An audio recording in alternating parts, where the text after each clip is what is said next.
来继续。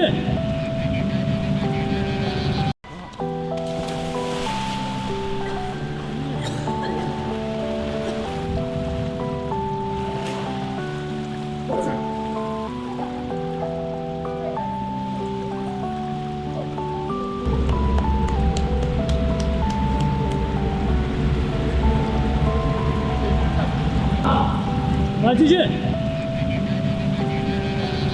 来别关机啊！来。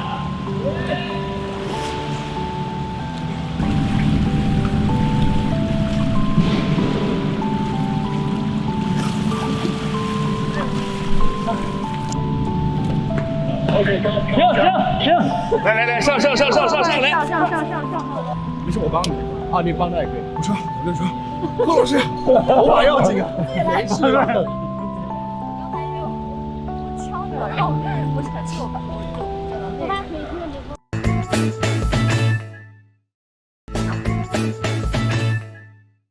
聚会不无聊，开心到冒泡，酷的聚会的朋友们，大家好，我是钱开义，也是井柏然。你是怎样理解钱开义这个角色的？他就像是一个小太阳，是一个非常有温度的一个阳光大男孩，可以给别人带来快乐。我觉得这是非常重要的，所以就在饰演这个角色的时候，也比较逗逼。觉得钱开义算是一个醋精吗？一个30岁爱撒娇、爱吃醋的这么一个大男孩，其实我也挺会撒娇的。饰演一个电台主持人，有提前做哪些功课吗？开机之前，我们也找了一个专业的电台老师，对，然后去取了一些经。其实更主要的，我觉得是声音，因为就像小的时候我们在听广播的时候，在那个年代，就是真的拿一个收音机，就是听声音，就觉得好像这是一种很特别的接触，能够走近别人。所以我觉得声音的这一种表达跟温度，可能对于这个角色来讲是比较重要的。老师，因为他可能也对我进行了一些了解吧，就觉得其实我的声音还是很不错的，对，至少就是他觉得他很喜欢，然后就希望我可以找到我自己声音最舒服的一个 key， 或者是一个调性。开拍前，杨紫有隔空喊话让你带零食进组，最后有带吗？其实我是有备，但是我没带，对，因为他身边的同事每天都压力很大，就是不希望他吃零食，然后我也希望就是我们这个。对吧？我也希望我们这个收视有一定的保证。没有，我是说我自己，我没有说妹妹。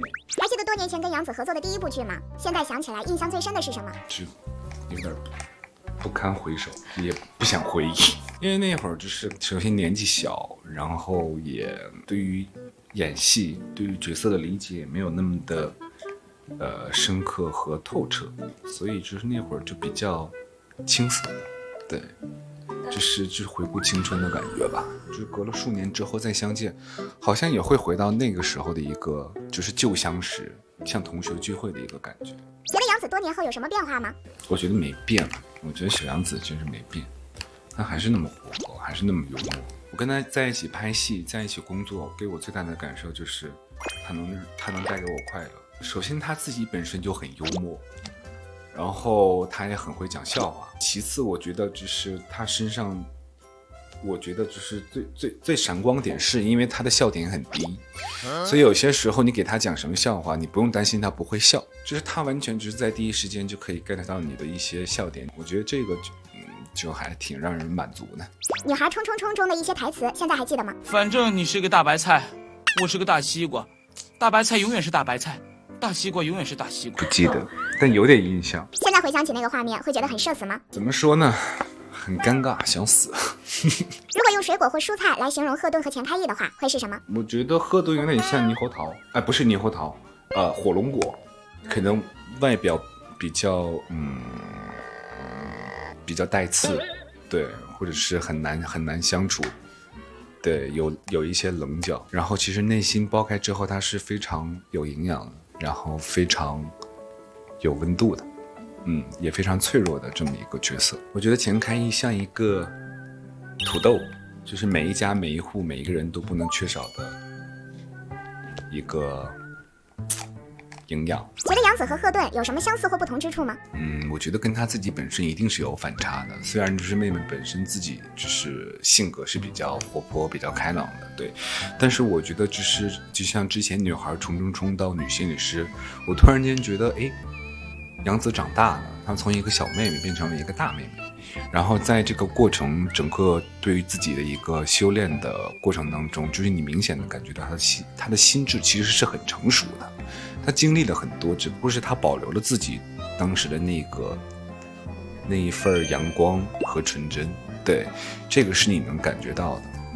拍摄这部戏对你来说最大的挑战是什么？可能对于我来讲，最大的挑战就是不断的在背词，然后再很流利的去说这些词，然后每讲一个故事，表达很重要，这对我来讲是一个难题，因为本身我是东北人，所以就是平翘舌有些时候说快了，它就有一点显原形，对，所以经常也是在咬舌自尽的一个边缘。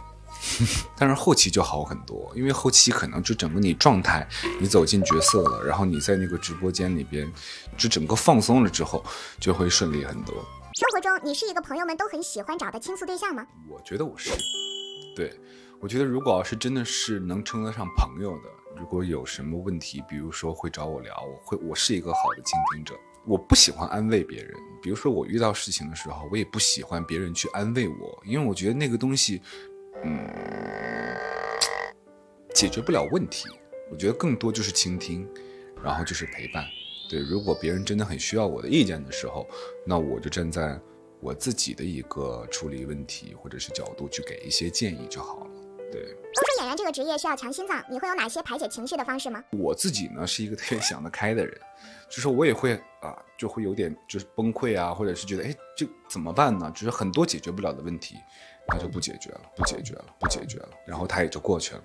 我不是一个，就是随着自己的年纪啊，包括遇到的一些事情，就是所谓的一个经历和阅历之后，我就非常愿意跟自己和解，然后我也不喜欢去钻那个牛角尖。